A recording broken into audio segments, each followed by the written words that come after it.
लक्ष द्या विद्यार्थी मित्रांनो, प्रश्न आहे, एक माकड 15 मीटर उंच खांबावर चढण्याच्या प्रयत्नात एका मिनिटात 5 मीटर वर व दुसऱ्या मिनिटात 3 मीटर खाली सरकतो.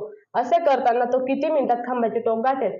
हा प्रश्न सोडवण्यासाठी अत्यंत सोपं सूत्र आहे, उ वजा च छेदिले च वजा घ गुणिले 2 अधिक 1. उ म्हणजे उंची, खांबाची उंची, च म्हणजे चढाई, घ म्हणजे घसराई. आता खांबाची उंची 15 मीटर वजा चढाई 5 मीटर छेदिले चढाई 5 मीटर वजा घसराई 3 मीटर गुणिले 2 अधिक 1. 15 तून 5 गेले 10 छेदिले 5 तून 3 गेले 2 गुणिले 2 अधिक 1. 2 गेला 2 गेला 10 अधिक 1 11.